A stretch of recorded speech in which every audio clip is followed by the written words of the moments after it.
oli wakati mukolo Peace Technologies nyaniriza ku bagenyi abo babuuze kajijjo ebibuuzo ng'eradde tabuzeemu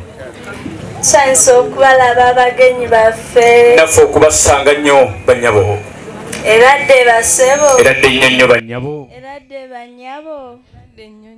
mukulika amakubo tujidde mu mmoloka zizi wali zonna nnene teri ewuli akaseera eziza zonna zaffe mwana wange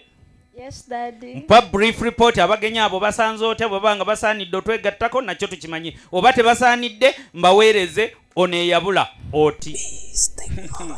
Daddy. bakabaka b'okukwata emikolo gy'okwanjula n'embaga asooka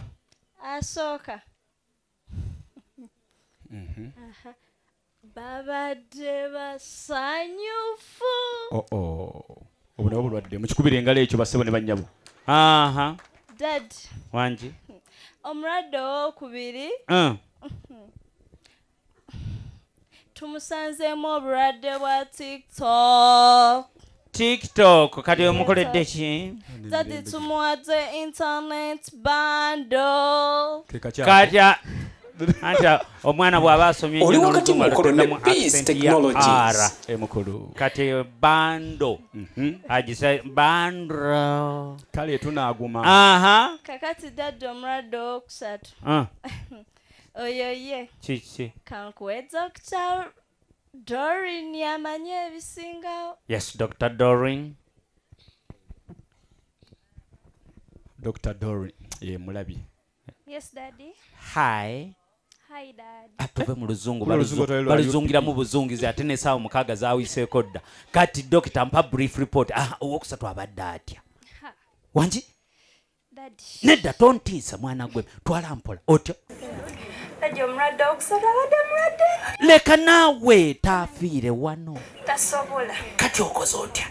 ekituufu ekiriwo bwe bamulese mu ddwaliro ng'azilise bambi ne tusalawo ne muwa Sarah ne tumuwa Sarah nadda engulu mu ngalo ekyo basebo ne bannyabo sirapu ebadde ya Sarah yemuzizza engulu Daddy kati atereddemu naye ng'adda engulu azukusa omutima gukuba nnyo gutya aguyita kimu Sarah abange abakulu gye muli naye n'omwana ono alabika ava wammwe atya oyo emukulu nakajubi ajubisa mukulu si bwe kiri ate bayogedde erinnya erya Saala liŋŋamba wano wakaleka essala ebeerawo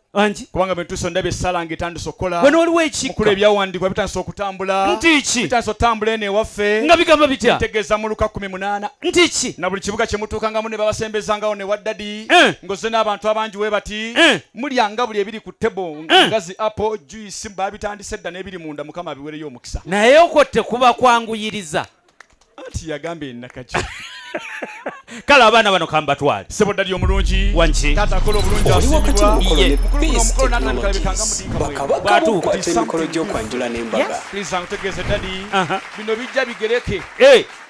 taata omuwuutako wakweyalira